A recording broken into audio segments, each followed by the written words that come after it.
Imagine you're in a crowded area, and suddenly someone collapses on the street. You look around, expecting others to rush to help, but instead everyone seems frozen in place. Finally, you decide to rush to help, but it's too late. This phenomenon, known as the bystander effect, raises a critical question. Why do we often fail to help others in distress, even when it seems obvious that we should? Today, we'll explore the bystander effect, its psychological roots, and the factors that contribute to this perplexing behavior. The bystander effect was first identified in the aftermath of a tragic event. In 1964, Kitty Genovese was murdered outside her apartment in New York City, while numerous witnesses reportedly heard her cries for help.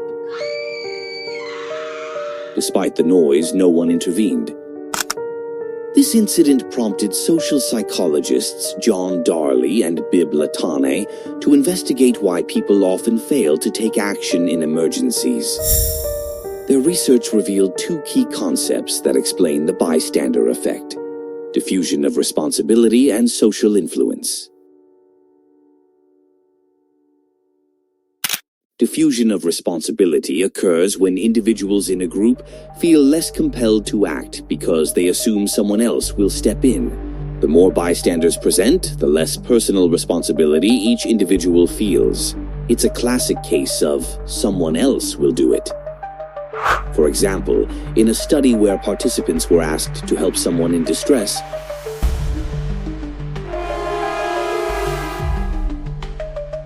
researchers found that when more people were present, the likelihood of any one individual offering assistance dropped significantly. Social influence plays a crucial role as well.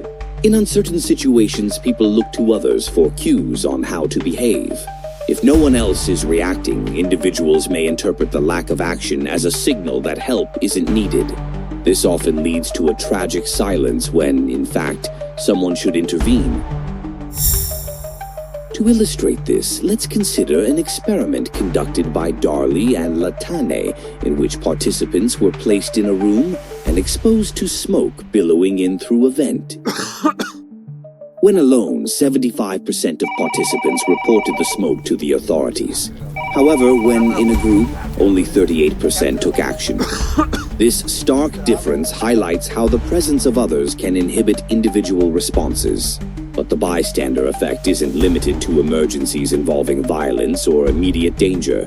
It can also manifest in situations where someone is experiencing a mental health crisis. For instance, in a crowded subway station, a person having a panic attack may go unnoticed while passers-by avoid eye contact, fearing involvement or misunderstanding the situation.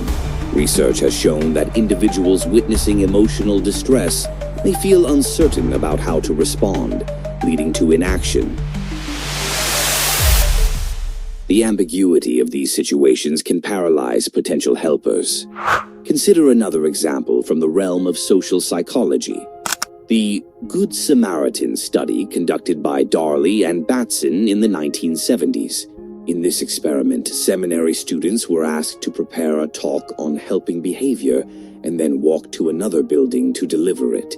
Along the way, they encountered a person slumped in an alleyway, appearing to need assistance. Interestingly, those who were in a hurry, primarily because they were focused on their upcoming talk, were far less likely to stop and help, regardless of whether the talk was about helping others. This experiment emphasizes how situational pressures and personal priorities can overshadow the instinct to assist. Cultural factors also play a significant role in shaping bystander behavior. In collectivist societies where community and group cohesion are prioritized, individuals may feel a stronger obligation to intervene. For example, in many Asian cultures, there is a cultural expectation to support fellow community members. Conversely, in more individualistic societies, people may be less inclined to intervene due to a stronger focus on personal autonomy and responsibility. Another critical perspective comes from understanding the role of fear and anxiety in emergency situations.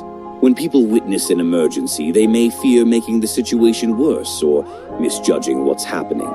For example, during a public confrontation, bystanders might hesitate to step in, worried that their intervention could escalate the conflict or lead to unintended consequences. This fear can create a barrier to action, leading to inaction even when help is desperately needed. The bystander effect is a complex interplay of psychological, social, and cultural factors.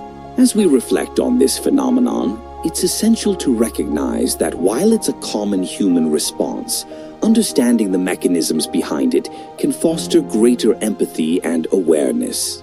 The next time you witness someone in need, consider the dynamics at play, not just for the individuals involved, but for society as a whole.